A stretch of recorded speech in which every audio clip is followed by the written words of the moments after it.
Hello tout le monde, hello YouTube, surtout. On se retrouve pour une nouvelle vidéo qui sera donc un IT rétro. Voilà, c'était prévu, hein, comme chaque... Non, j'allais dire comme chaque premier jeudi du mois. Alors sauf qu'on est dimanche. Oui, parce que ce jeudi, je n'ai pas fait de live exceptionnellement parce que j'étais chez mon papa. Donc du coup, j'ai repoussé le IT rétro à dimanche. Et donc vous l'aurez ce lundi. Voilà. Félicitations, Steph, au passage. Je viens de voir ça. Ça, c'est classe quand même. Félicitations. Demande en mariage, tout ça. Alors, en plus, son anniversaire et en plus, elle a une demande en mariage. Rien que ça, quoi. Ah voilà, elle te le dit, d'accord, ok. Ouais, j'étais pas au courant. Bon, ça démarre bien la vidéo. Donc, allez, aujourd'hui, on fait une spéciale année 1962 dans l'IT Rétro. Et donc, je vous affiche d'ores et déjà les petites statistiques. Donc, bon, on n'est toujours pas très bien lotis à un niveau égalité des genres. Et même niveau, comment dire, représentation des pays. Hein. Bon, voilà, toujours beaucoup d'États-Unis. Mais voilà, bon après c'est quand même assez éclectique, hein, vous allez voir, au niveau des genres. Et non, il n'y a pas de Canadiens. Des eaux. Et en fait, il y en avait, mais il y avait Vogt, mais c'était des romans mineurs, donc je les ai pas mis. Il y avait Vogt, il devait... Qui c'est qu'il y avait aussi? Peut-être un autre. Mais voilà. Oh, Lucas! Comment ça va? Ça fait un bail, ça fait 10 000 ans que t'es pas venu, au moins. Je suis pas du tout marseillaise, mais ça fait au moins 10 000 ans que t'es pas venu. J'ai un peu la moutonnée, excusez-moi, c'est les allergies, putain, ces derniers jours, c'est horrible. Je n'arrête pas d'avoir des allergies. J'espère que tu vas bien, Lucas. Et qu'on va te voir un peu plus souvent. Ouais, que 2 pour la France. Ouais, franchement, cette année, c'était très États-Unis. Voilà. Désolée, désolée. Allez, on attaque. Et je crois qu'on attaque avec la Belgique. Il s'agit d'un roman de Georges Simenon. Les autres, alors c'est un one-shot, hein, je précise. Et je l'ai mis parce que c'est un roman plutôt marquant, visiblement, et qui est assez particulier parce que, voilà, on nous dit, il fait partie de la série des romans durs de l'écrivain belge. Voilà. Il a fait une série de romans parce que, bon, Siménon, hein, vous savez, c'est Maigret, c'est des trucs un peu... C'est bien Maigret, hein, j'espère que je dis pas de bêtises. C'est des trucs un peu plutôt humour noir, quoi. Voilà. Et là, on est dans quelque chose de moins léger, de plus psychologique. Hein. C'est clairement un roman, voilà, roman psychologique. Ah, merci.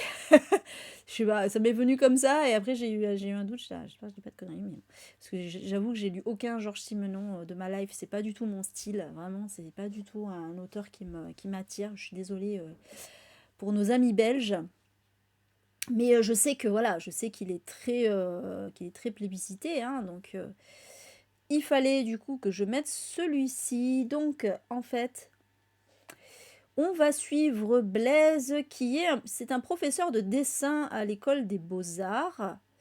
Ça se passe où d'ailleurs? On nous dit, est-ce qu'on nous dit où ça se passe? On nous dit pas. Non. J'imagine que c'est en Belgique, mais et en fait, donc, en gros, il va tenir. Alors, attention, hein, faut un peu suivre. Il va tenir un espèce de journal pour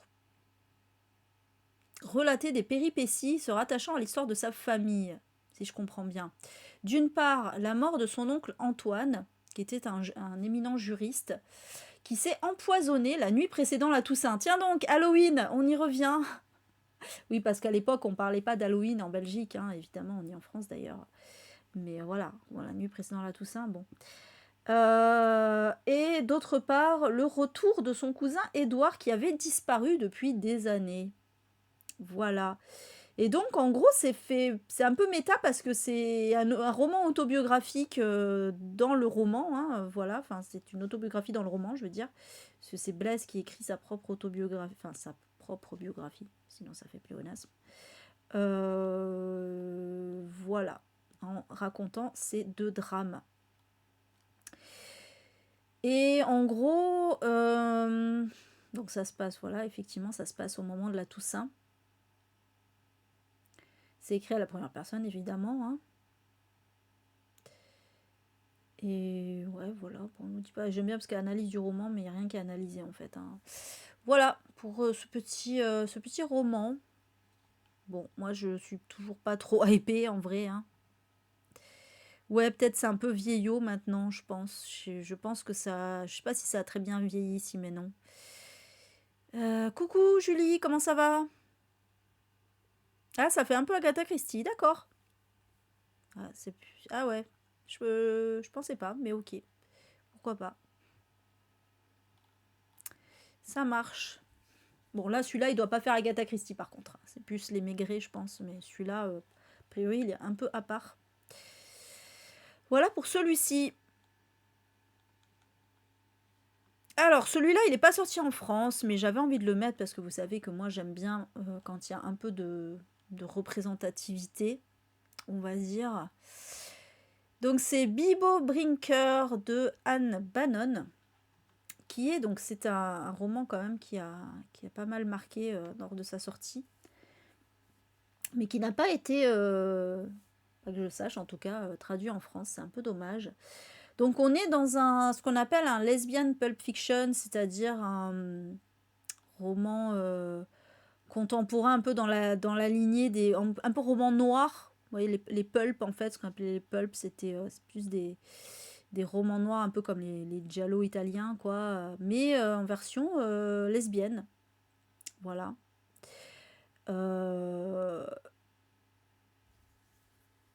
Donc, à la base, ça avait été publié. Ouais, non, on ne nous dit pas de spécial truc. C'est juste qu'il y a eu plusieurs éditions. Voilà. Et donc, de quoi ça parle? Eh bien, on ne sait pas. Parce qu'il n'y a aucun résumé. Voilà. J'adore. J'adore. Mais bon, voilà, je voulais juste vous le mettre parce que... donc, qu'est-ce qu'on nous dit d'intéressant par contre? Ah, qu'il y avait des illustrations suggestives dedans aussi. Ok, ça devait être limite un peu les fictions érotiques de l'époque, quoi. Mais voilà. Mais il y a une vraie histoire dedans. C'est dommage qu'on la connaisse pas. Bon, c'est pas grave. Voilà, donc ouais, alors... C'est marrant, il n'y a pas eu trop de... Ouais, on nous dit qu'il n'y a pas eu trop de critiques, parce qu'on se serait attendu à ce qu'un truc comme ça fasse scandale et tout, mais non. C'est passé, pourquoi pas. C'était un peu ouvert d'esprit à l'époque. Bah, c'est vrai qu'après les années 60 aux États-Unis, c'était les années hippies, c'était la libération sexuelle, etc. Donc ça m'étonne pas en fait que ça passait crème ce genre de livre, hein. Voilà pour celui-ci. Allez, ça par contre vous devez connaître. Évidemment, on reste un peu dans le féminisme, on va dire. Le carnet d'or de Doris Lessing, que j'ai personnellement mis et que je dois lire depuis 10 milliards d'années, mais qui me fait trop peur parce que c'est un méga pavé de la muerte. Voilà. Donc, il a eu le prix Médicis aussi. Alors déjà, Doris Lessing a le prix Nobel de littérature et le livre a eu le prix Médicis étranger. Voilà, sachez-le. Donc en fait, dans ce livre, on suit l'histoire de Anna, qui est une romancière qui éprouve le syndrome de la page blanche. Et elle a la sensation que sa propre vie la fuit, en fait. Voilà, elle sent même qu'elle risque de basculer dans la folie. Et d'ailleurs, voilà, grosse référence à Virginia Woolf, hein. Donc elle va décider en fait de prendre un carnet et de noter dedans ses sentiments et ses expériences. Et en fait non, elle va pas prendre un carnet, elle va prendre 4 carnets très précisément, un jaune, un bleu, un rouge et un noir. Et alors je sais pas ce que chaque couleur représente, j'aurais bien aimé savoir d'ailleurs. Mais en gros, voilà, elle va raconter un petit peu sa vie dedans, des segments de vie. Alors là, Noir, c'est bon, c'est dit. Noir, c'est l'expérience d'Anna en Rhodésie du Sud avant et pendant la Seconde Guerre mondiale qui a inspiré son propre roman à succès. Rouge, c'est son expérience en tant que membre du Parti communiste. Jaune, c'est un roman en cours d'écriture basé sur la fin douloureuse de la propre histoire d'amour d'Anna. Et Bleu, c'est le journal personnel d'Anna où elle consigne ses souvenirs, ses rêves et sa vie émotionnelle. Voilà.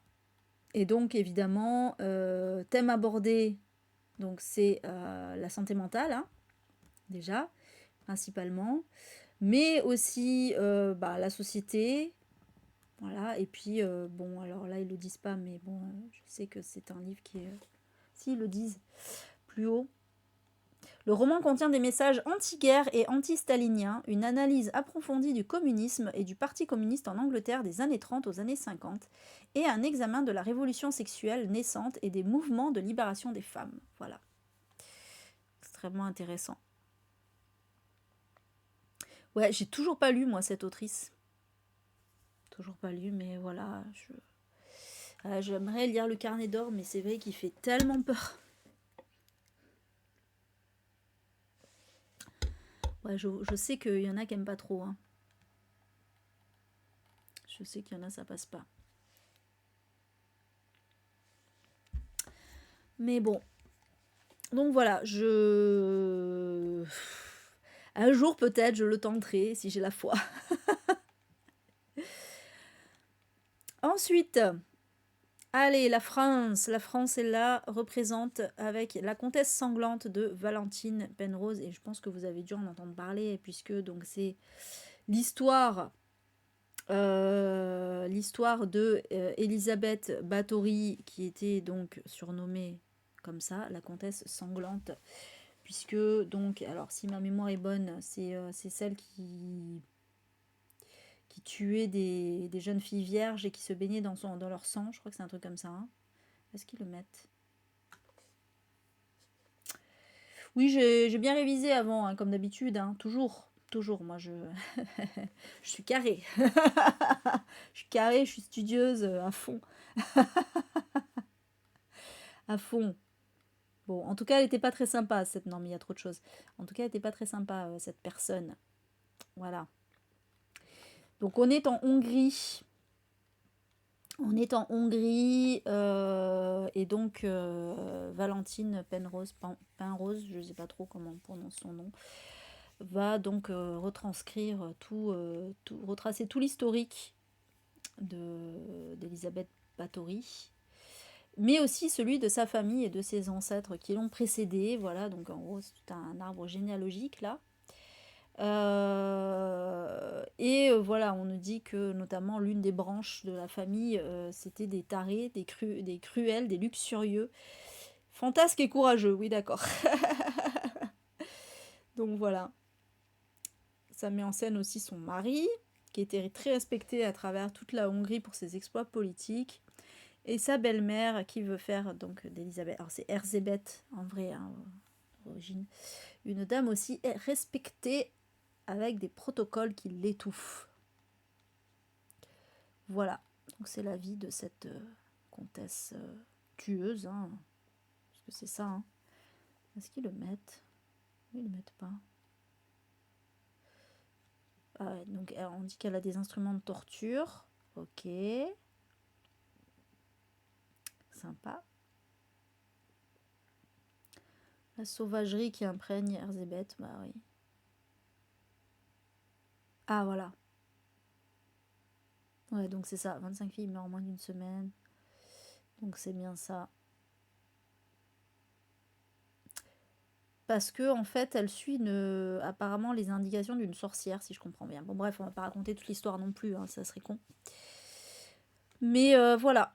Donc très connue hein, cette histoire-là de Elisabeth Bathory, mais voilà, donc il y a eu un roman qui est sorti. Alors, je crois que ça, il y a une, je crois qu'il y a eu une controverse, il me semble, par rapport à ça. Ouais, j'avais quand même lu un petit peu. Hein. J'ai quand même fait des choses avant. Donc, c'est pas mal ésotérique. apparemment. Ça parle beaucoup de la figure de la sorcière aussi, de la figure du vampire aussi, évidemment. C'est vrai que elle est souvent, Elisabeth Bathory, elle est souvent associée à Vlad l'Empaleur, hein, vous savez, donc le comte Dracula.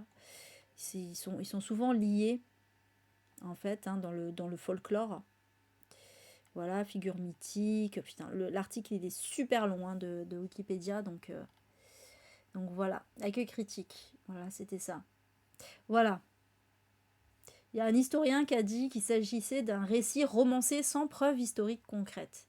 Donc en fait, au final, en gros, on ne sait pas vraiment si alors, elle, a priori, elle a existé, hein, Elisabeth Bathory, mais on ne sait pas vraiment si tout ce qu'on lui prête est vrai ou pas. Voilà, en gros. Ah d'accord, super. Super Laurence. C'est cool. Donc voilà pour celui-ci.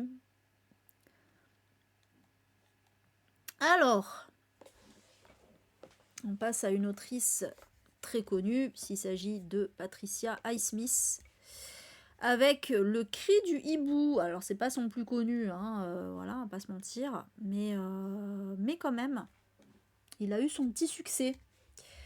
Donc, c'est un roman policier, même c'est même plus un thriller psychologique, en fait, a priori.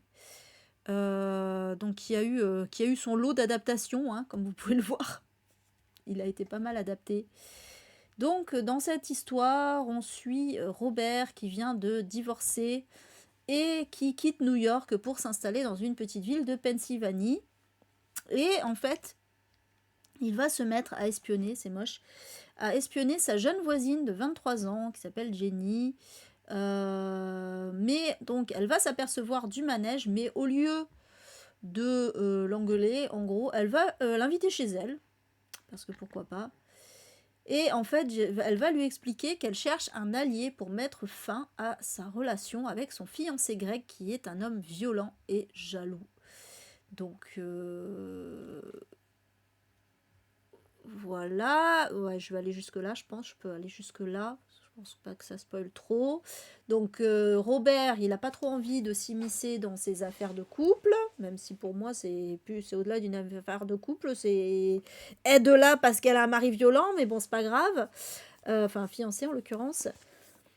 Donc elle va le relancer, mais lui il veut pas, sauf que il va se voir offrir un contrat qui va l'obliger à quitter la ville. Alors je sais pas quel est ce contrat, de quoi, puisqu'on sait pas ce qu'il fait dans la vie d'ailleurs. Et donc il pense que du coup, bon voilà, il va être débarrassé d'elle. Mais sauf que le fiancé violent va s'en prendre à lui. Voilà, je pense que je vais arrêter là pour pas trop, pour pas prendre de risque de vous spoiler et d'être spoilé moi-même. Voilà, je sais pas s'il y en a qui l'ont lu celui-ci. Ah si, apparemment. Ah, il était bien. Moi j'ai lu d'elle, j'ai lu son plus connu là. L'inconnu du Nord Express, voilà, l'inconnu du Nord Express qui est très connu parce que effectivement c'est un des, comment dire, c'est un des crimes parfaits les plus connus. Hein. La méthode, disons, a même été d'ailleurs réemployée quelques fois. Voilà, je ne dirais évidemment pas ce que c'est parce que c'est totalement spoilant. Mais voilà, il y a pas mal de thrillers qui ont réutilisé ce truc dans l'inconnu du Nord Express. Donc j'avais vraiment beaucoup aimé. Et dans ma palle, j'ai Carole. Voilà.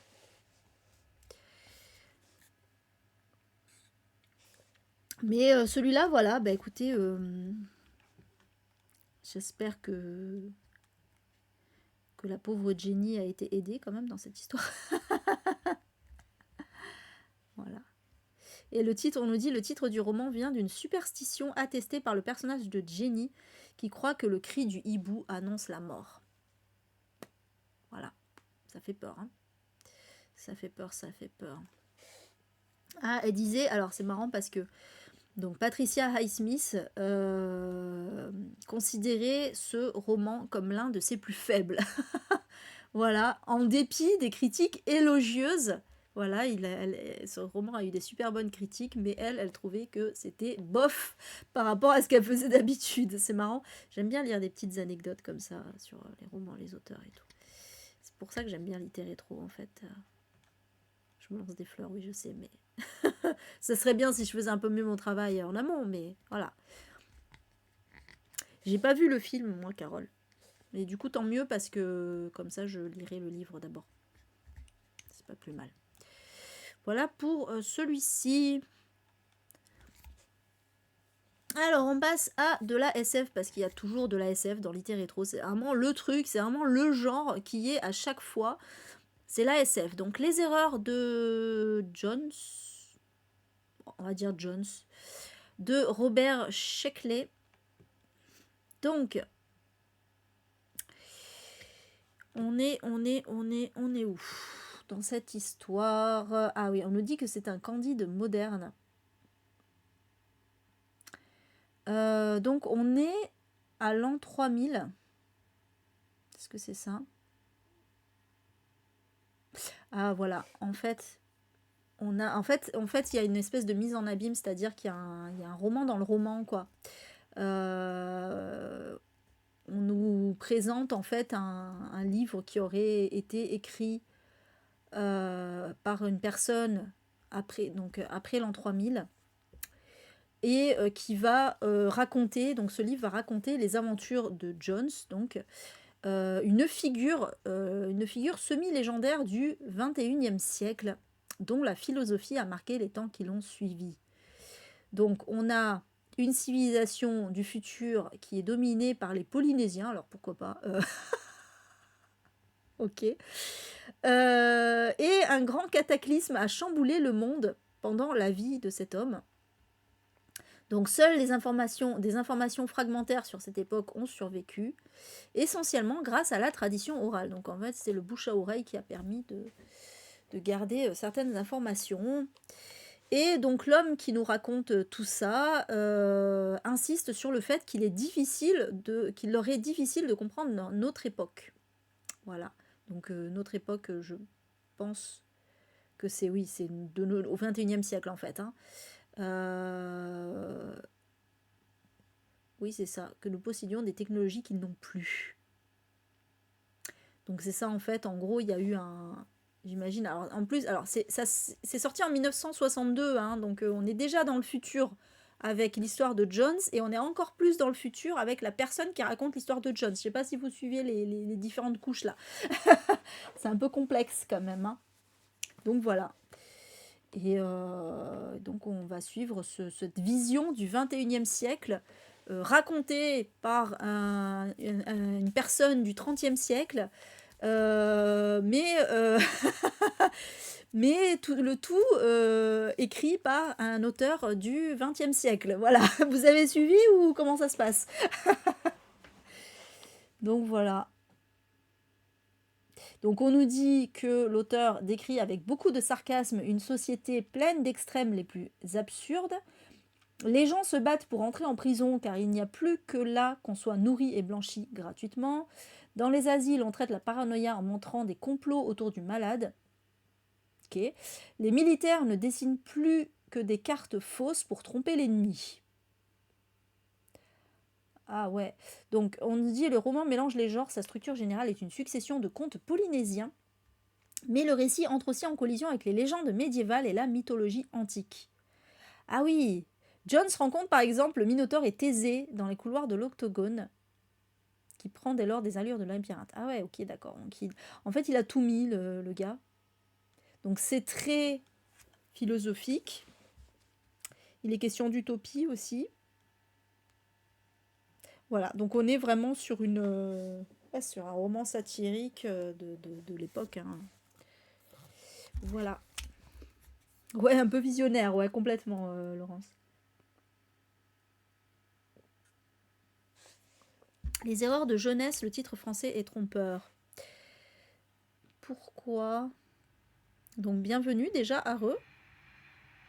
Je me rappelle, je t'avais vu quand tu m'avais suivi, mais t'étais en sous-marin en fait, t'étais en soum-soum.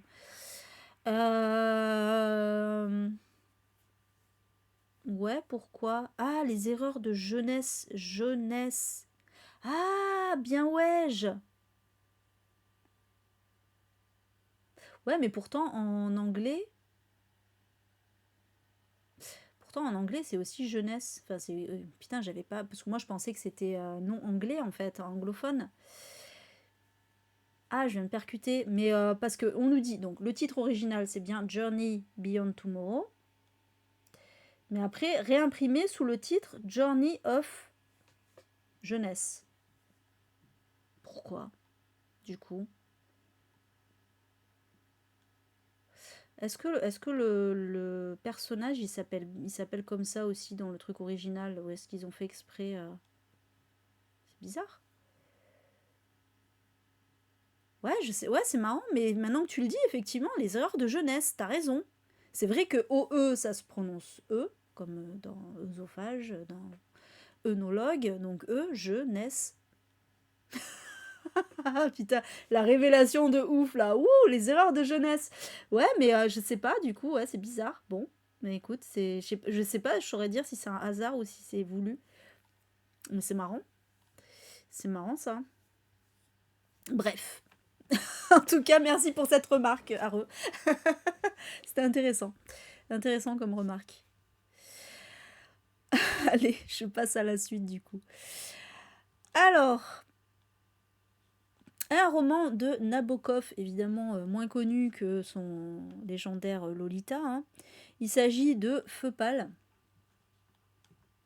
Et en fait, c'est marrant parce qu'on nous dit que il y a un critique qui le considère comme le roman le plus parfait de Nabokov. Du coup, je me suis dit, bon, je vais le mettre. Donc, alors, ouais, métafiction, parce que... alors, putain, comment expliquer la métafiction? Ouais, moi non plus, j'ai pas encore lu. Je sais, j'ai Lolita dans ma palle, hein, il faudra que je le lise à un moment. Donc en gros, c'est l'auteur décrit lui-même ses propres mécanismes d'écriture et ses propres références dans le livre, quoi. Plus ou moins ça, quoi. C'est méta, c'est presque un peu comme de la mise en abîme, finalement. Donc voilà, particulier, mais voilà, par exemple, justement, on nous donne la mise en abîme comme exemple de métafiction, mais il y a d'autres choses aussi. Hein. Un roman sur voilà, l'exemple. Un roman sur un écrivain concevant une histoire, un roman sur un lecteur lisant un roman. Ah, donc c'est marrant parce que du coup, on peut dire un peu que les erreurs de jeunesse, là, c'est un peu une métafiction aussi. Hein. D'ailleurs, j'avais dit c'est méta. Donc, ouais, c'est marrant. Et qu'est-ce que j'avais vu aussi? Un roman où le narrateur s'expose délibérément comme l'auteur de l'histoire. Ah oui, alors ça, j'en ai lu un comme ça, qui était génial. Où le narrateur, en fait, il parlait de la narratrice en l'occurrence. Enfin, c'était pas la narratrice, si c'était la narratrice, l'autrice, donc c'était L'autre moitié de l'homme de Johanna Russ, voilà. Où en fait, l'autrice est non seulement la narratrice, c'est aussi un personnage de l'histoire. Et en plus, voilà, elle s'inclut dans l'histoire en fait. C'est très. Là pour le coup, c'est vraiment méta quoi. Voilà, et donc. La Maison des Feuilles, ça c'est un roman dans lequel le livre lui-même cherche l'interaction avec le lecteur. C'est La Maison des Feuilles. J'aime bien, voilà, c'était pour faire un petit tour sur la métafiction, c'est intéressant. Il y en a plein. Hein. Un roman où l'auteur, et non pas seulement le narrateur, est un personnage. Bah, ça aussi, c'est Johanna Russ, voilà. C'est un personnage. C'est marrant, hein. J'aime bien ce genre de roman, moi. C'est sûrement russe. Alors Nabokov, il est américain d'origine russe. Hein, pour, euh, pour la précision. Mais il est nationalité américaine. Hein. Voilà, un roman en parallèle qui a le même cadre et se passe à la même époque qu'une œuvre précédente. Des notes en bas de page qui continuent l'histoire en apportant des commentaires sur tout. Ah bah ça aussi c'est un peu dans la Maison des Feuilles. Hein. Le roman non linéaire qui peut être lu autrement que du début à la fin. Bon voilà, tout ça c'est de la métafiction. Voilà, c'était l'instant culture. Enfin, remarque, j'ai envie de dire, c'est culture du début à la fin. Hein. Voilà, on apprend des trucs sur les livres du siècle dernier. Donc voilà, on nous dit que Feu pâle se présente comme la publication posthume d'un poème de 999 vers, divisé en 4 chants, de John Shade, accompagné d'une introduction, d'un commentaire détaillé et d'un index rédigé par Charles Kimbott, connaissance de John Shade. Donc voilà, en gros, il a créé un personnage, mais le personnage lui-même présente son... Enfin, écrit ses vers, ses poèmes. Voilà, ça a l'air très spécial. Hein. Donc on nous dit, voilà, la composition inhabituelle du roman a beaucoup attiré l'attention des critiques qui le montrent souvent comme un important exemple de métafiction. Donc voilà. Alors pourquoi le titre ? Le titre du poème de John Shade est tiré du Timon d'Athènes de Shakespeare. La lune est une voleuse de grands chemins, sa pâle lumière, elle la fauche au soleil. D'où le feu pâle. Voilà, bah pas plus, hein, c'est des poèmes. La conclusion, c'est des poèmes. Voilà pour celui-ci, en tout cas. Bon, moi je suis pas sûre que j'irai, hein, honnêtement. De toute façon, déjà, il faut que je lise Lolita. Allez, encore un autre auteur ultra connu. Il s'agit de Aldous Huxley, avec son roman Il, que j'ai d'ailleurs, mais que je n'ai pas lu. Bon, moi, évidemment, Huxley, j'ai lu Le meilleur des mondes. Grand classique de la dystopie. Et là, avec Il, alors on nous dit que c'est un peu un ouvrage testament parce qu'il a été rédigé l'année précédant sa mort. C'est joyeux. Et on nous dit que ça regroupe pas mal de thèmes et d'idées explorées par cet auteur dans plusieurs de ses essais. Alors c'est pas vraiment des essais, hein, Le meilleur des mondes, c'est pas... Mais bon. C'est vrai que Le meilleur des mondes, c'est éminemment politique, hein, évidemment. Donc c'est presque comme si c'était un essai, on va dire. Donc, dans ce livre, on va suivre Will, qui est journaliste et agent pour un magnat du pétrole, qui va se retrouver naufragé sur une île. Alors, c'est une île fictive. Hein. Et sur cette île, donc c'est l'île de Pala, et sur cette île, il y a une société utopique qui prospère depuis 120 ans. Alors, cette utopie, elle est issue de la rencontre entre un médecin écossais et du Raja de l'île. Alors, Raja, c'est un titre bouddhiste, hein, voilà. Au milieu du 19e siècle. Et donc, qui ont décidé, en fait, de marier le meilleur des traditions orientales et occidentales. En gros, alors après, est-ce que, voilà, à voir si le message c'est il faut mélanger les traditions ou si le message c'est non, mais en fait, c'est de la merde. Ça, je ne saurais vous le dire. Le truc, c'est que en fait, cette île, elle est convoitée par Rendang, qui est une nation voisine soumise à un système capitaliste. Eh ben oui, évidemment. Donc, donc ce livre, en fait, c'est un peu, voilà, ça nous présente un peu donc l'équilibre qui peut exister entre le mouvement et la méditation. Voilà, à partir du moment où la tolérance et le respect prévalent. Donc voilà, ok. Système social exposé n'est pas sans intérêt. Les enfants ont la possibilité de s'appuyer sur des adultes qui ne sont pas leurs parents biologiques. Ce faisant, il y a une forme de garantie mutuelle de respect qui permet aussi la cohésion du groupe. Donc là, on est un peu plus ou moins en autarcie, en autonomie. L'île a ses propres richesses, qu'elle gère de façon respectueuse de l'environnement. Mais le problème, c'est que un jour, voilà, la nation voisine, donc Rendang, va envahir l'île. Donc Rendang, c'est une dictature capitaliste, voilà, et qui est donc le dictateur est avide de puissance, et voilà, donc on va suivre ça. Interesting. Donc on rappelle qu'il y a un mec qui est naufragé sur l'île aussi. On revient pas du tout sur lui, c'est pas grave. Donc c'est marrant parce qu'ils nous disent ce roman philosophique prend la forme d'un contre-pied utopique au meilleur des mondes, présentant une alternative sous forme d'une troisième possibilité. Intéressant. Donc visiblement, c'est vraiment dans l'idée de Huxley de présenter ça comme un truc cool, quoi. Voilà, vraiment une utopie. Oui, bien sûr, le meilleur des mondes, totalement. Totalement.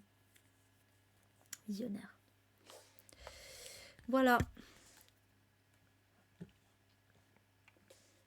Peut-être, ouais. Celui-là, du coup, ouais, je l'ai en plus, hein, je l'ai. Alors, je l'ai pas je l'ai pas mis dans ma palle parce que voilà, je l'ai dans ma bibliothèque.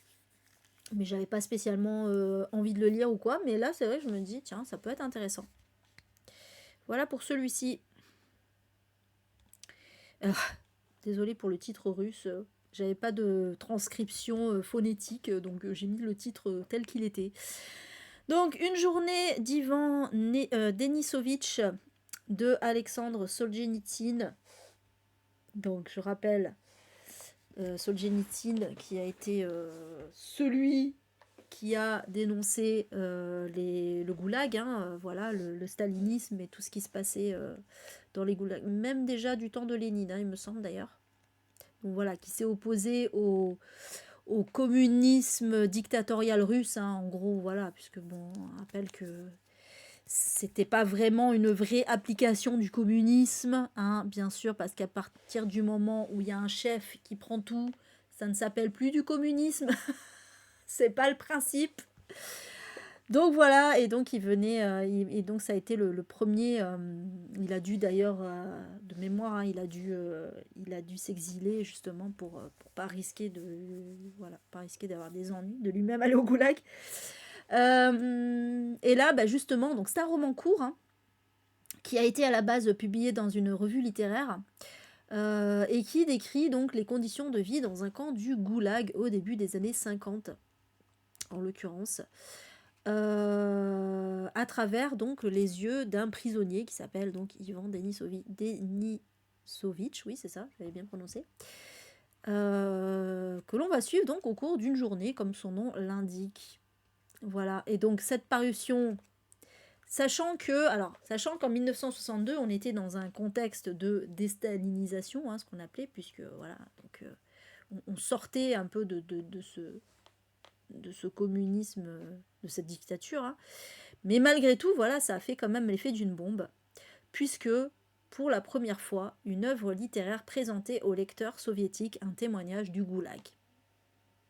Voilà. Donc c'est comme quand on a eu des témoignages des camps de concentration après la Seconde Guerre mondiale, en fait, hein. C'est vraiment, voilà, c'était effectivement une véritable bombe, hein, à cette époque. Ah oui, c'est vrai, il est dans les 1001 livres à lire dans sa vie, celui-ci. Bah écoute, j'avoue que moi, ça me donne envie de le lire. Je sais pas si j'ai pas déjà un Solzhenitsyn, justement, dans ma palle. C'est pas celui-là. D'ailleurs, il faut que je prépare la liste ultime, là.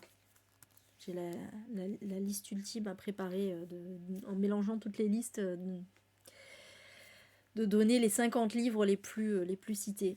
Voilà, ce sera vraiment la liste ultime des 50 livres à lire dans sa vie. Ah, c'est possible. Je sais pas. Mais bon, c'est bizarre parce que là, c'est pas son propre témoignage. Enfin bon, bref, il a. Alors attendez.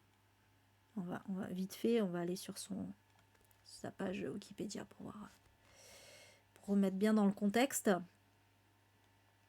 Donc voilà, l'un des plus célèbres dissidents du régime soviétique durant les années 70 et 80.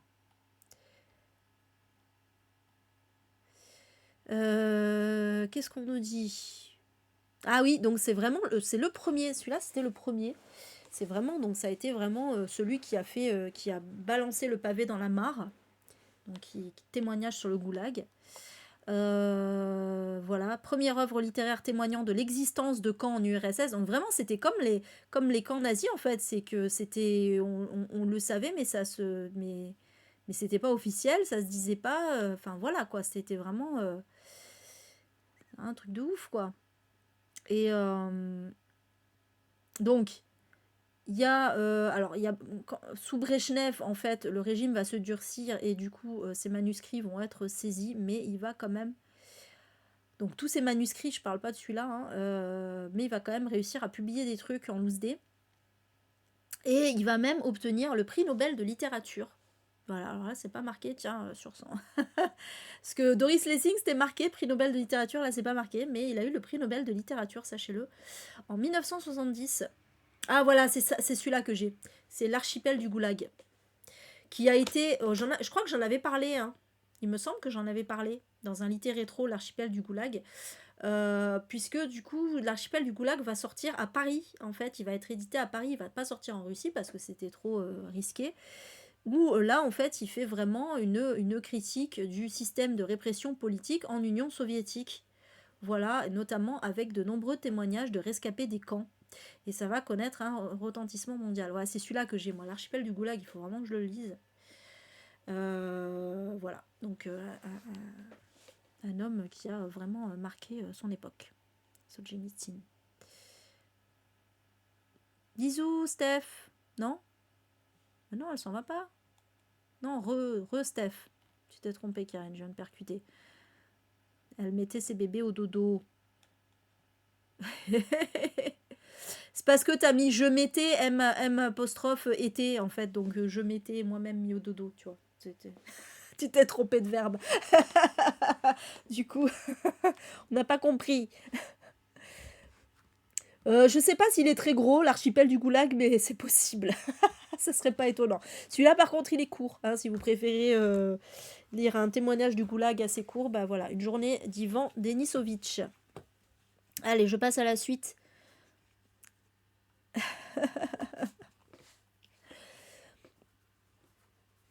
Alors, les joyaux d'Aptor de Samuel R. Delany. Alors, désolé pour la couverture toute pixelisée là, mais j'avais pas trouvé mieux.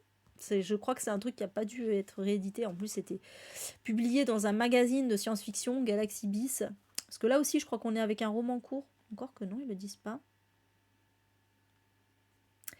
Alors, c'est un roman de science-fantasy, parce que oui, le genre existe. Voilà, en gros, c'est un mélange de science-fiction et de fantasy. Un peu comme La Horde du Contrevent, hein, Oh putain, ça y est. Comment il s'appelle? Damasio. Alain Damasio. J'ai eu un trou d'un coup. Donc, on est dans un avenir, on nous dit post-atomique, donc j'imagine que voilà, il y a eu une guerre nucléaire, hein, parce que c'est ça que ça veut dire, donc un genre de post-apo. Et la civilisation a régressé dans un état proche du Moyen-Âge de la Renaissance. Ça fait un peu penser à Ravage de Barjavel, hein. C'est pareil, c'était la régression suite à un truc apocalyptique, je sais plus trop ce que c'était, qui avait privé tout le monde d'électricité et donc ils sont revenus en arrière. Bon là c'est un peu le même truc, hein. Et on va suivre Géo, qui est un jeune étudiant et poète qui va accepter un emploi de marin sur un bateau. Il va voyager avec une étrange passagère qui est une prêtresse de la déesse Argo. Parce que pourquoi pas. Le bateau se dirige vers une terre mystérieuse peuplée de mutants et avec un niveau de radiation élevé. Donc la Terre, en fait, je sais pas si c'est une île, la Terre s'appelle Aptor, d'où le titre. Voilà. Et donc le but... ouais, c'est pas très clair leur truc. Bon, il y a quelqu'un qui veut retrouver sa fille. C'est pas qui c'est, mais voilà. Bref. Je suis en train de regarder ce qu'ils disent. Ah ouais. Donc l'auteur, il est âgé de 19 ans quand il écrit. Et il n'avait auparavant publié aucune nouvelle de science-fiction comme c'était habituellement la pratique dans le milieu. C'est vrai que les auteurs, ils publiaient souvent des nouvelles avant de enfin sortir un véritable roman. Mais lui, non. Lui, non, direct, non, moi je fais un roman, rien à battre.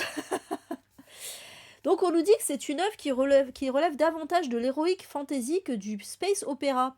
Donc en fait, effectivement, c'est un univers un peu space opéra, hein, puisque voilà, on va avoir une nouvelle terre, etc. Mais en même temps, on est plus voilà, dans les codes de l'héroïque fantasy, apparemment. Voilà.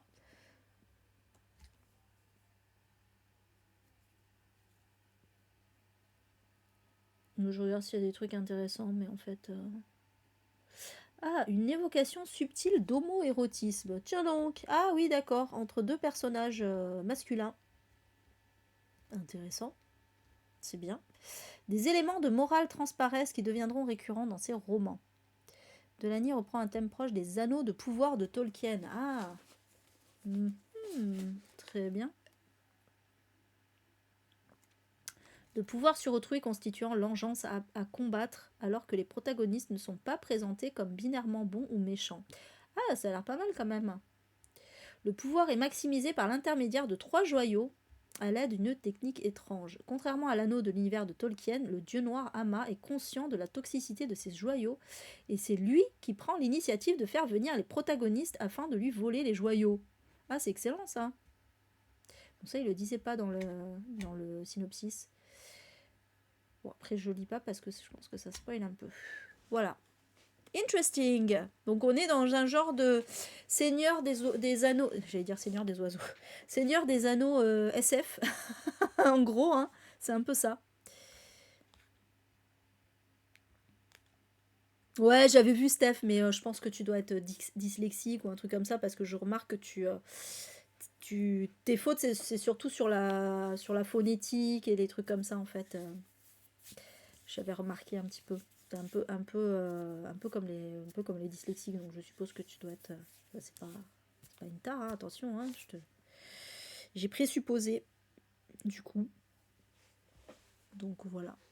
Bah oui, on n'est pas obligé d'avoir une orthographe parfaite, hein. Même quand on aime lire d'ailleurs, parce que effectivement, bah oui, voilà. C'est pas. J'avais J'ai souvent lu des théories par rapport au fait que l'orthographe ce soit très classiste, justement, que en fait, si. C'est très intéressant.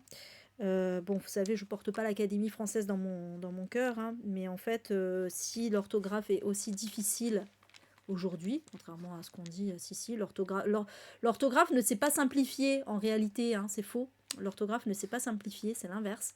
Et si c'est devenu si difficile, c'est parce que, en fait, c'est l'Académie française y est pour quelque chose, justement pour rendre le français inaccessible aux petites gens, en fait, voilà, pour faire du français quelque chose d'élitiste.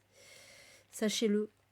Donc c'est important de ne pas jouer les grammaires nazis sans arrêt et de comprendre que en fait l'orthographe c'est pas déjà c'est pas quelque chose, le français, la langue française, c'est pas quelque chose d'immuable en fait et voilà, mais bon, on reviendra sur ce débat d'autres fois parce que c'est pas la question, mais voilà. Coucou Mathilde, j'espère que tu vas bien.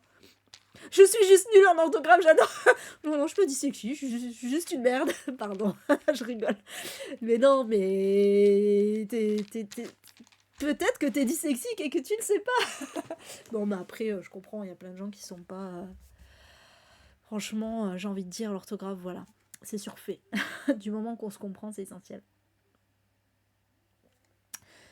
Ton père te disait que l'écriture était la science des ânes. Ah, intéressant.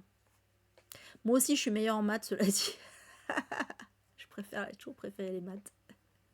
Bon, ça nous empêche pas d'aimer lire, hein. C'est essentiel, hein, j'ai envie de dire. Allez, la suite. Allez, il fallait bien que je mette du japonais dans cette histoire. Sinon, c'est pas drôle. En vrai, j'ai pas fait exprès, hein, c'est juste que c'est un roman marquant de l'année. Donc, il s'agit de Kyoto de Yasunari Kawabata, qui est aussi l'auteur des Belles Endormies. Vous savez, c'était un livre. Les Belles Endormies, c'est un livre dont j'avais parlé C'était à l'époque, je faisais Littérature. Je dis à l'époque comme si c'était il y a 10 ans, alors que pas du tout. Où c'était les classiques japonais, à avoir lu, tout ça, tout ça. Mais les Belles Endormies, c'était un peu chelou l'histoire, vous savez, c'est ce vieil homme qui vient mater des jeunes nanas à poil, là, enfin, très bizarre. Mais cela dit, on m'a dit qu'en fait, c'était pas problématique. Donc, et du coup, je l'avais trouvé en audio, Les Belles Endormies. Donc un jour, j'écouterai tout ça et je pourrai vous faire un retour sur est-ce que c'est problématique ou pas. Bref, donc là, c'est le même auteur, en l'occurrence. C'est aussi l'auteur du Grondement de la montagne. D'ailleurs, je crois que c'est Steph, pas Steph Livresque, Steph 40 lectures, qui nous avait parlé du groupe bande. Putain, excusez-moi, j'ai vraiment. J'en ai marre d'avoir toujours un peu la goutte au nez. Excusez-moi, je vais me moucher un coup.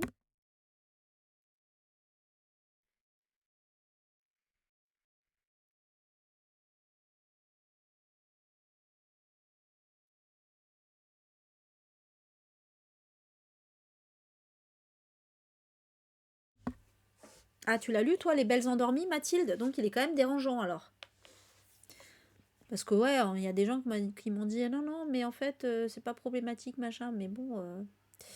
Et oui, tout à fait, Laurence. Le français doit rester une langue vivante. Et donc, doit bouger. Ouais, c'est celui-là que tu avais lu, Le Grondement de la montagne. Je me rappelle que tu étais venu en parler, Steph. Donc là, c'est Kyoto. Et dans cette histoire,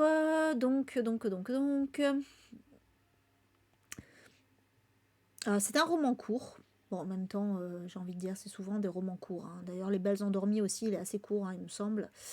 Où on va suivre Naeko, qui est une jeune femme qui vit à la campagne et qui va un jour se rendre à Kyoto. Alors, je rappelle que Kyoto, c'était une ancienne, c'était l'ancienne capitale du Japon, hein. Avant, c'était Kyoto, la capitale. D'ailleurs, c'est ce que son nom veut dire. Son nom veut littéralement dire ancienne capitale, Kyoto. Voilà. Enfin, Koto d'ailleurs, version originale. Et donc, elle va se rendre à Kyoto et elle va retrouver par hasard sa sœur jumelle, qui s'appelle Chieko, pendant une fête traditionnelle. Et du coup, en fait, ces retrouvailles vont être un peu le prétexte pour la découverte de cette capitale. Voilà, une déambulation dans le temps et l'espace de l'ancienne capitale japonaise. Et une confrontation entre le pays du soleil levant, des traditions ancestrales, et le Japon qui se développe à l'école de la modernité occidentale. Voilà. Est-ce que ces deux faces d'un même pays sont-elles conciliables? Ah, ça j'aime bien cette thématique. Ça, j'aime beaucoup cette thématique. Alors, j'espère que le résultat ne sera pas réac. C'est pas dit. C'est pas dit. Pourquoi j'ai mis adaptation rien? Mais si, pardon. Pardon. Ça, c'est une erreur de ma part. Hein. C'est juste que j'ai zappé. Mais en fait, il a été adapté au cinéma. Hein. Kyoto a même été adapté 2 fois en film et 1 fois en téléfilm. Alors, toujours, je pense pas que ce soit sorti en France, hein, par contre. Mais voilà, j'aurais dû le mettre quand même. Donc, autant pour moi. Voilà. Oui, c'est ce que j'ai dit, Steph. Vous faites rire, les filles. Donc, voilà pour celui-ci. Mais bon, je vais découvrir cet auteur avec Les Belles Endormies. Et on verra. On verra. Mais je pense que c'est quand même un auteur à avoir lu. Ne serait-ce que pour ma culture personnelle, je pense qu'il faut que je l'ai lu. Après, bah voilà, je verrai si c'est problématique ou pas. On verra bien. Encore un auteur ultra connu, William Faulkner, avec Les Larrons. Alors évidemment, son chef-d'œuvre à Faulkner, enfin je dis chef-d'œuvre s'il est reconnu comme tel, moi je ne l'ai pas lu, c'est Le bruit et la fureur. Voilà. Je suis pas sûre, moi, que j'ai envie vraiment de découvrir cet auteur. Pas sûre que le style soit pour moi, mais bon. Donc, dans cette histoire, on va suivre un jeune garçon qui s'appelle Lucius, qui va accompagner un employé de la famille qui s'appelle Boone à Memphis. Parce que Boone veut courtiser une prostituée, parce que pourquoi pas, qui s'appelle Everby. Everby, oui, c'est ça. Et donc Boone, pour se rendre avec Lucius à Memphis, il va voler la voiture du grand-père de Lucius.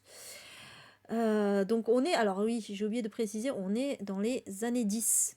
C'est presque, finalement c'est presque historique, hein, comme roman, j'ai envie de dire.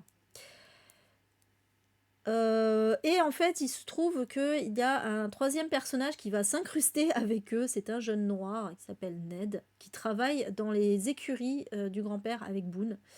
Voilà. Et donc, en fait, ils vont se séparer quand ils vont arriver dans la ville. Bon, je pense que je vais m'arrêter là parce que je veux pas trop spoiler.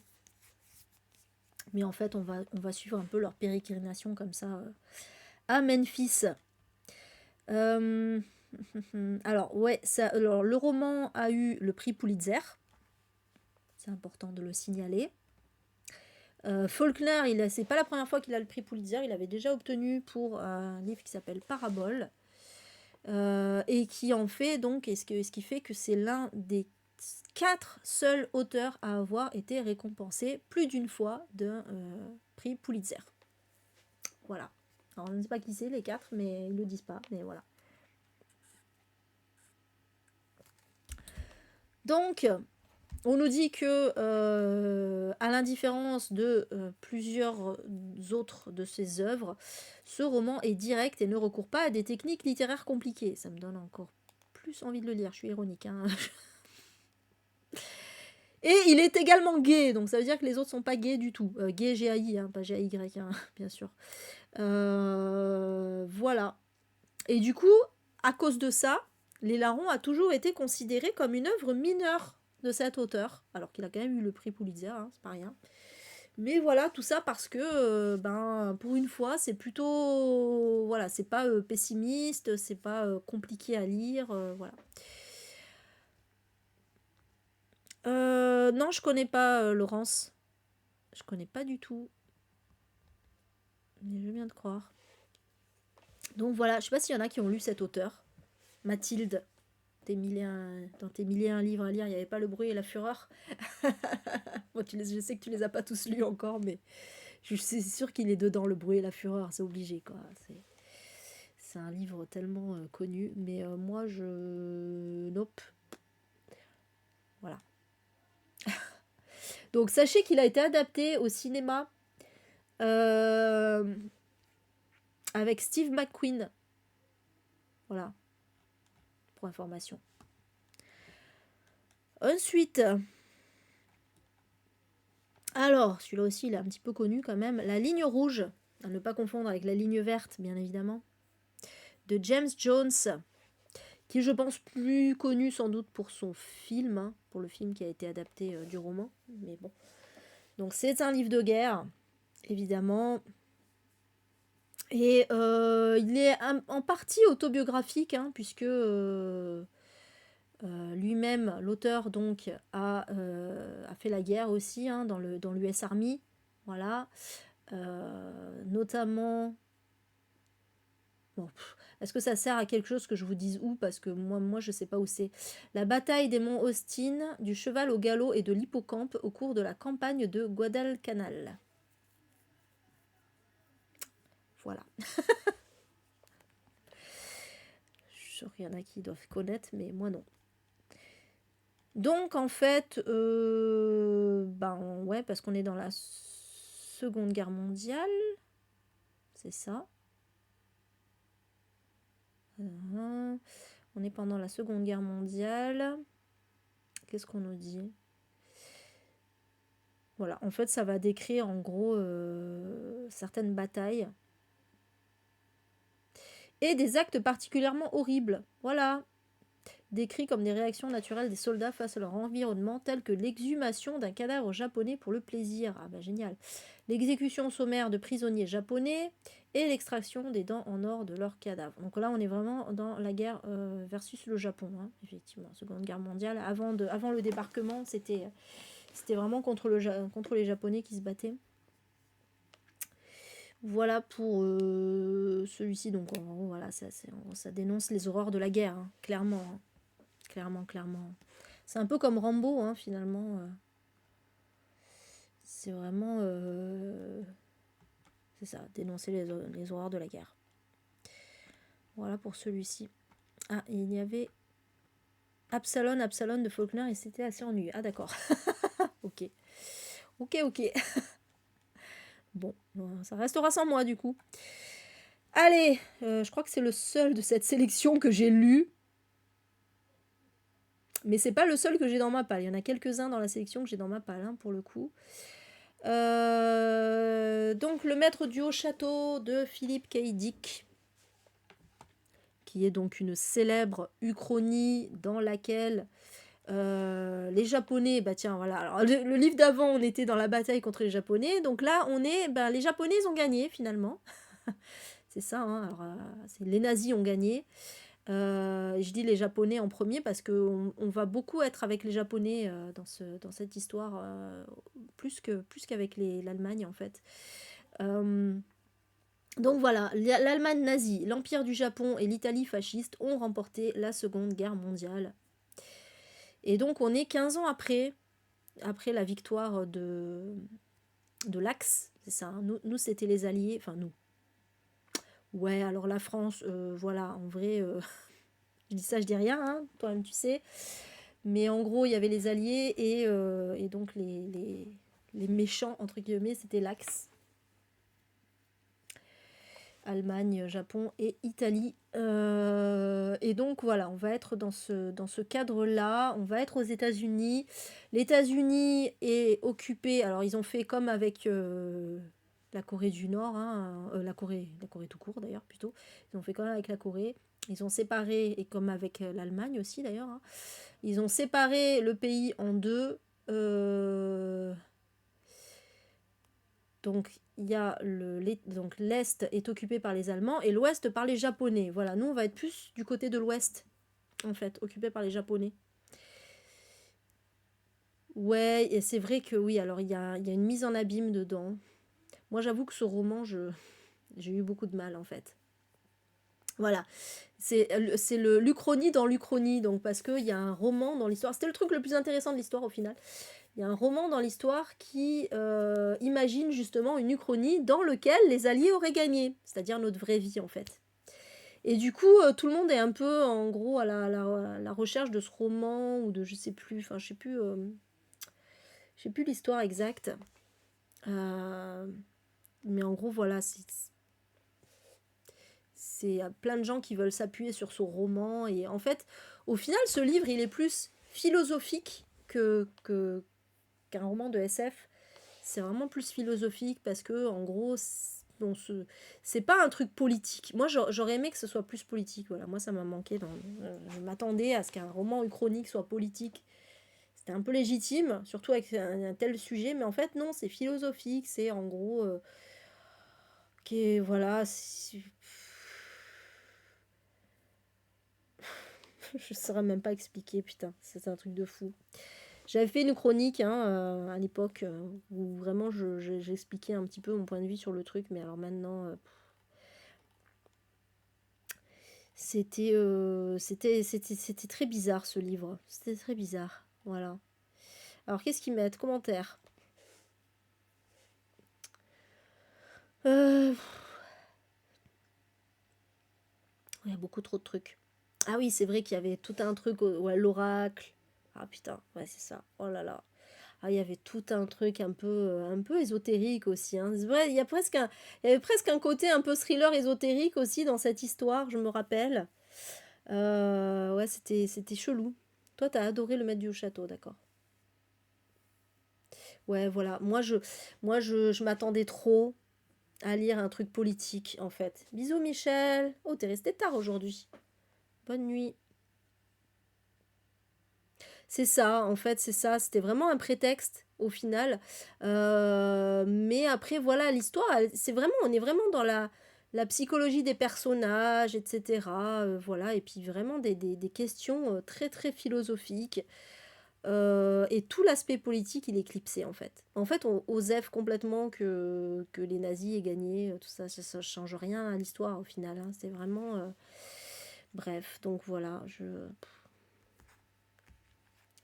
mais je comprends l'intérêt qu'il a eu, hein. Après, voilà, moi, ça fait 2 livres que je lis de cet auteur. Et comment vous dire que je vais arrêter là. Non, franchement, j'avais lu quoi? La vérité avant-dernière. Et pareil, le synopsis était ouf. Et en fait, j'avais été hyper déçue. Donc au final, bon, je crois que c'est pas trop, trop fait pour moi, cet auteur. Il est trop, ouais, dans la philosophie et pas assez dans la politique pour moi. Moi, j'adore la SF justement pour le côté politique. Voilà pour celui-ci. Je sais que je suis pas trop rentrée dans le détail, mais bon. Et il y a une série effectivement qui est assez récente, hein, si vous avez envie plutôt de voir la série. Allez, on passe à un truc un peu plus léger. Le miroir se brisa d'Agatha Christie. Donc c'est marrant parce que j'ai vu le film il n'y a pas longtemps. Le miroir se brisa. Donc c'est l'une des aventures de Miss Marple. Voilà.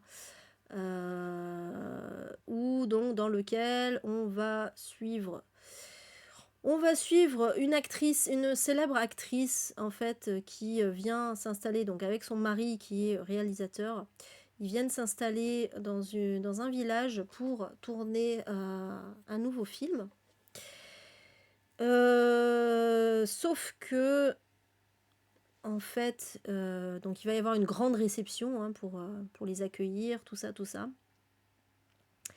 Mais il se trouve que pendant cette réception, il y a une jeune femme qui va mourir. Et donc c'est une secrétaire, la secrétaire d'une association, qui était une grande admiratrice d'ailleurs de l'actrice, qui va trouver la mort après visiblement avoir bu un verre. Donc on comprend qu'elle a été empoisonnée.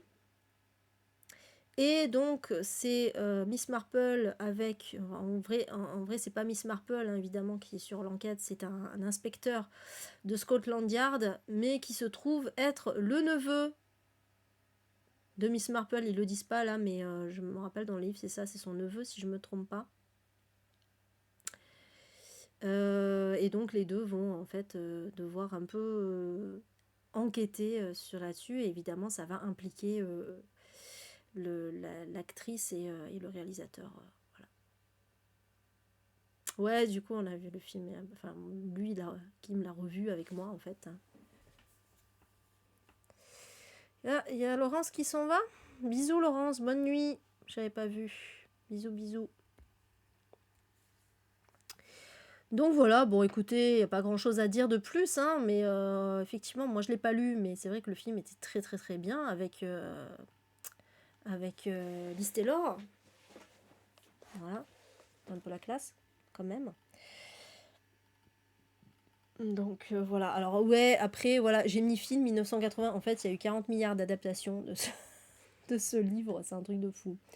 Donc il y a eu un film en 1980, donc avec évidemment Angela Lansbury, voilà, qui fait Miss Marple, donc la célèbre comment, Jessica Fletcher, voilà, de Arabesque, bien sûr.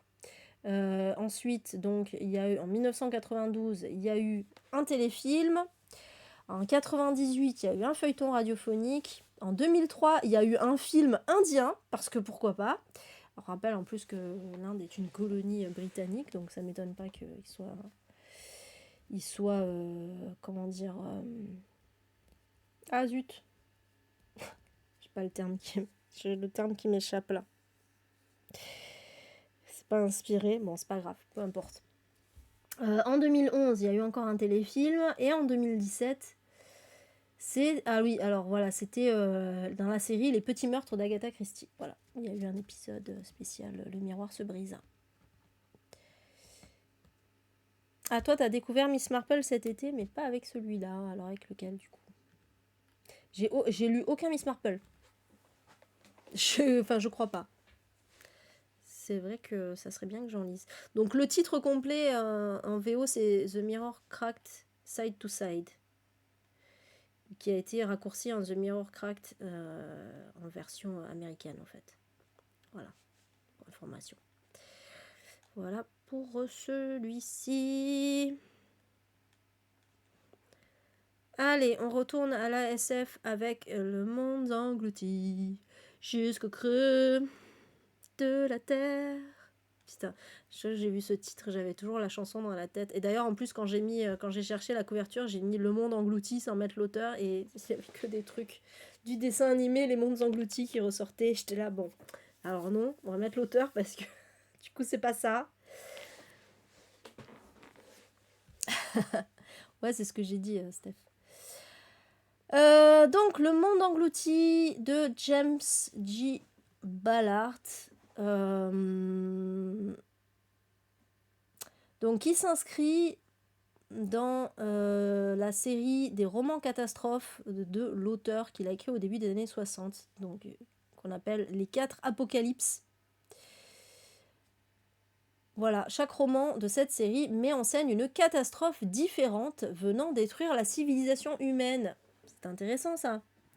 Donc là, dans le monde englouti, c'est l'inondation. Voilà, donc il y a aussi, donc il y a le monde englouti, il y a le vent de nulle part qui est les tempêtes, la sécheresse, enfin sécheresse tout court, bon évidemment c'est la canicule, et enfin la forêt de cristal, c'est la fossilisation des choses et des gens. Voilà, donc là on est avec les inondations. Bon, on peut s'attendre à avoir un mix de tout ça, hein, j'ai envie de dire, avec le dérèglement climatique. Moi j'aime bien les œuvres de SF des années 50, 60, 70, parce que c'était souvent assez visionnaire au final.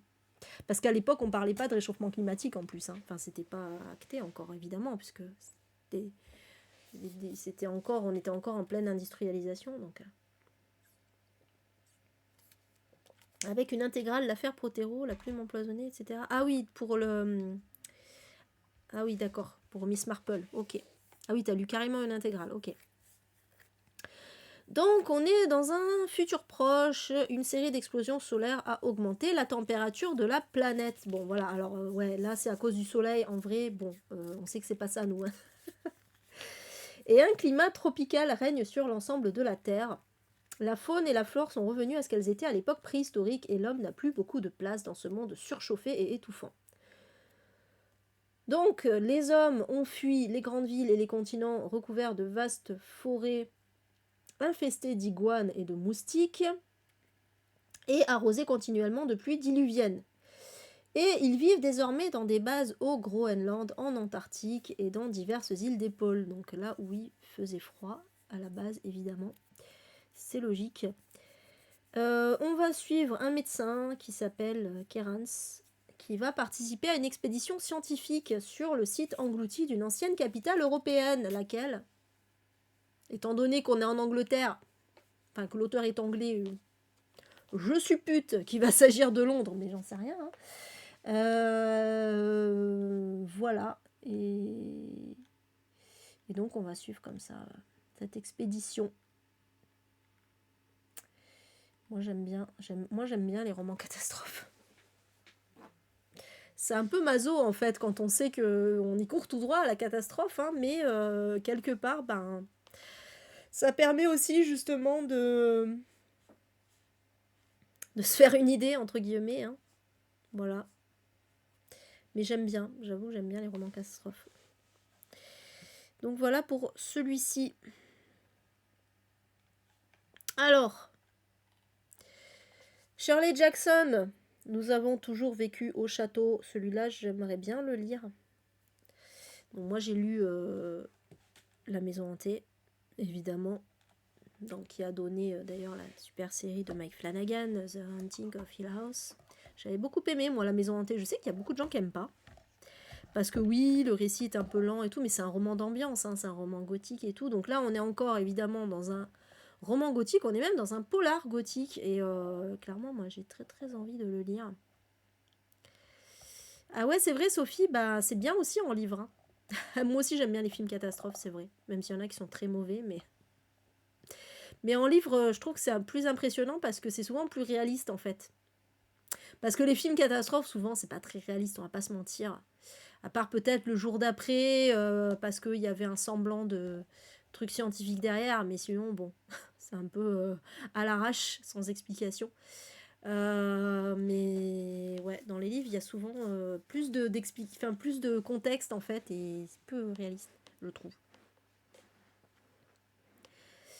Ouais, je sais même pas si je l'ai, moi. Nous avons toujours vécu au château. On l'a, Kim, si tu m'écoutes, on l'a celui-là. Je suis pas sûre. Je suis pas sûre. On a donc La Maison hantée, c'est sûr. La loterie, c'est un recueil de nouvelles qu'il faut que je lise aussi. Mais celui-là, je sais pas. Donc, alors, sachez que celui-ci, c'est le dernier livre publié de son vivant à Shirley Jackson, puisqu'elle est morte en 1965. Et il est considéré comme son chef-d'œuvre qui l'a porté à l'apogée de sa notoriété. Voilà, donc sachez que c'est pas La Maison hantée. Moi, je pensais vraiment que c'était ça, La Maison hantée, son chef-d'œuvre, mais non, visiblement.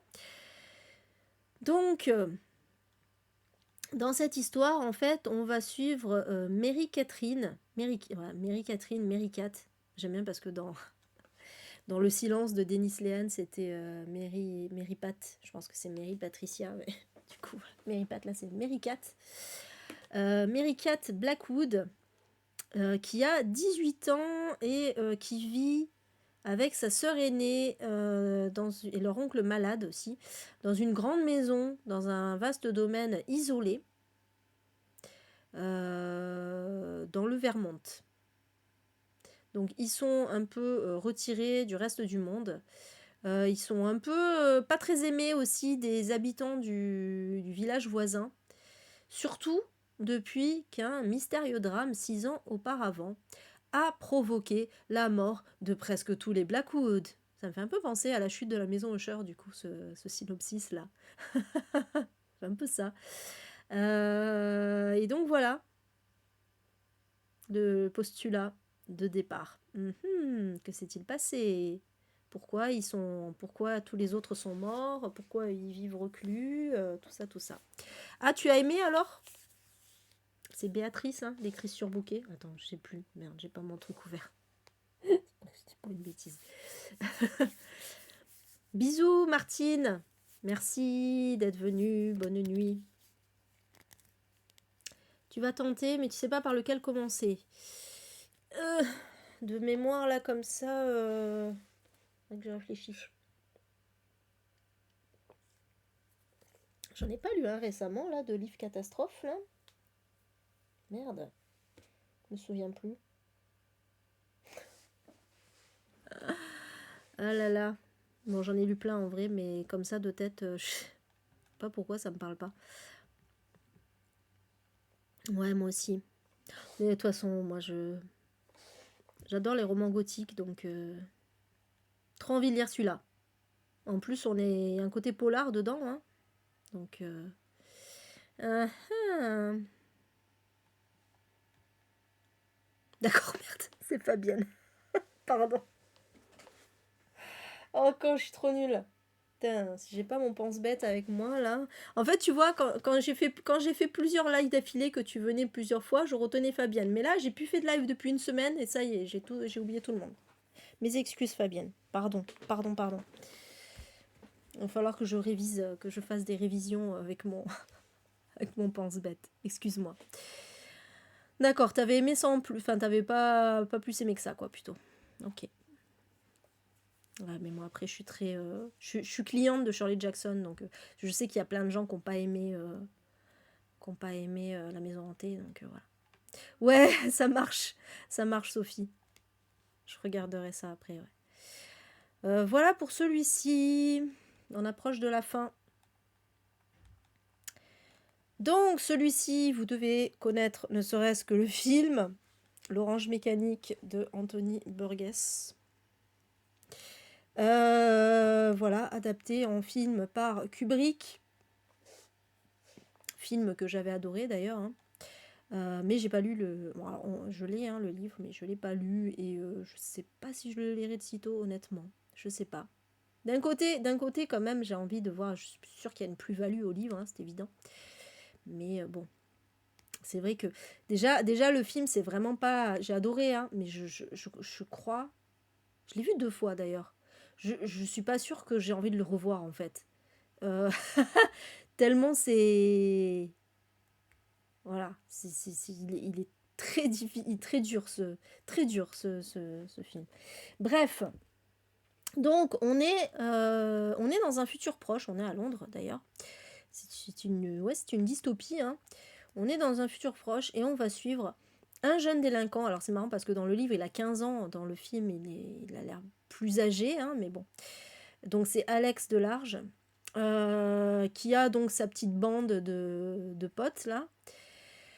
Mais bon, alors eux, au lieu d'occuper leur soirée à traîner au bar, ou voilà, se balader ou quoi, machin, faire des fêtes, non, eux, ils préfèrent torturer et violer des gens, parce que pourquoi pas, voilà. Et donc évidemment, un jour, il va être arrêté parce que en fait, ses potes l'ont balancé pour éviter justement d'être arrêté, ils l'ont balancé. Et en fait, en prison, il va subir un traitement de choc. Voilà, contre le fait pour éviter enfin, pour le faire devenir non violent, en fait. Hein, et donc, je sais pas si vous vous souvenez de cette scène si vous avez vu le film, vous vous en souvenez forcément, hein, où donc on le force à garder les yeux ouverts et on lui passe en boucle des images ultra violentes. Voilà. C'est trashouille. Voilà, voilà. Donc, bon, je vais pas aller plus loin because of spoiler, mais... Donc on nous dit le titre orange mécanique vient d'une vieille expression, il est bizarre comme une orange mécanique. Is as queer, c'est marrant parce que c'est queer le terme employé, as a clockwork or orange, c'est-à-dire très étrange ou inhabituel. Voilà. Et en Malaisie où Burgess a travaillé, orang, O-R-A-N-G, signifie également un être humain, et cette connotation existe dans le mot de même que l'anagramme organe.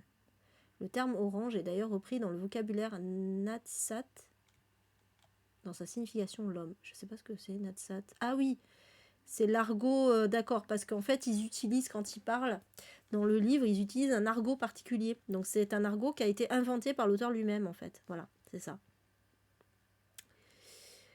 L'homme est une orange parce qu'il est organique, vivant de par sa conception, son fonctionnement. Il mange, il se reproduit comme tous les êtres vivants.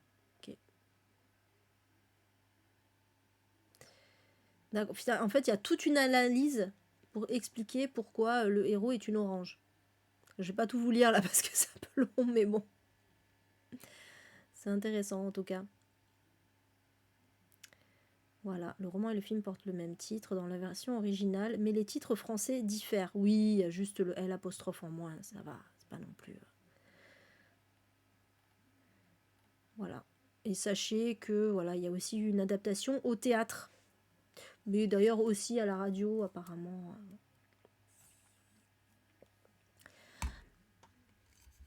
Ouais, je pense qu'il doit pas être très abordable comme livre. Déjà le truc de l'argot et tout, moi je sais pas si ça va me plaire, hein. Vraiment. Je suis pas trop sûre. Hein. Ça a l'air très spécial, mais bon, voilà. En tout cas, c'était intéressant d'en parler. L'archange du mal à l'état pur, ouais, clairement, clairement. Voilà. Allez, on passe à un truc. J'aime bien on passe d'une extrême à l'autre. Truc super léger. Voilà. Si vous êtes de ma génération ou des générations d'avant, hein, vous devez forcément connaître le petit Nicolas. C'est pas le premier, hein, mais bon, voilà, j'ai mis parce c'est un des plus connus aussi, Les Vacances du petit Nicolas de Sempe et Goscinny. Jean-Jacques Sempe et René Goscinny. Donc Goscinny, vous le connaissez aussi pour être l'auteur des aventures d'Astérix. Hein. Voilà, le scénariste en l'occurrence. Et donc voilà, ce sont des petites nouvelles, hein, les histoires du petit Nicolas. Ce sont des petites nouvelles où on suit en fait un écolier et dans toutes ses péripéties, toutes les bêtises qu'il fait avec ses amis. Donc on est ouais, dans les années 50-60 quoi, hein, vraiment. Voilà, c'est sûr que ça va plus parler à nos parents et grands-parents, hein, mais moi je me rappelle que je le disais beaucoup des aventures du petit Nicolas quand j'étais petite, j'adorais ça. Je trouvais ça très drôle. Et voilà. Ouais, culte pour toi aussi. Ah non mais c'est clair, c'est vraiment culte. Hein. Bon, ça manque de personnages féminins, on va pas se mentir. Ça c'est sûr, mais bon. Mais c'était très drôle. C'était mignon et drôle. Voilà, donc là, c'est pendant les vacances. Ouais, je ne vais pas rentrer dans les détails, hein, je pense qu'on a compris le truc. C'est rigolo. Il y a beaucoup de personnages. Ouais, c'est clair qu'il y a...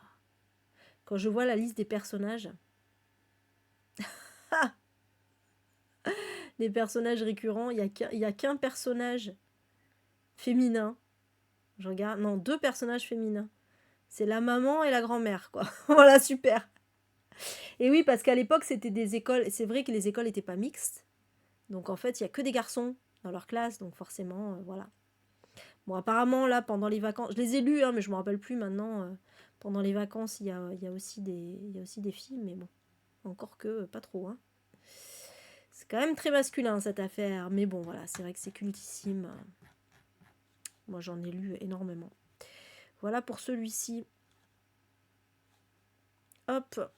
Et le dernier, last but not least, qui est aussi dans ma palle depuis longtemps, et qui est aussi très connu pour son film, Vol au-dessus d'un nid de coucou. Il y a beaucoup de livres là dans cette sélection qui sont limite plus connus en film qu'en livre, hein, c'est marrant.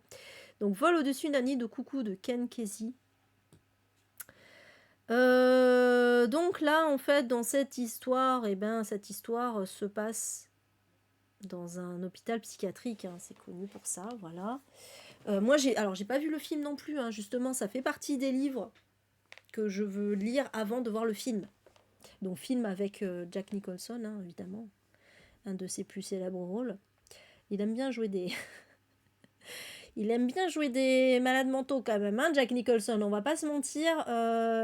Entre ça, Jack Torrance de Shining et le Joker, voilà, clairement. Donc on est avec le narrateur. Alors le narrateur du récit, c'est Bromden, qui est un métis à demi amérindien. Bon, maintenant on dit autochtone plutôt d'ailleurs.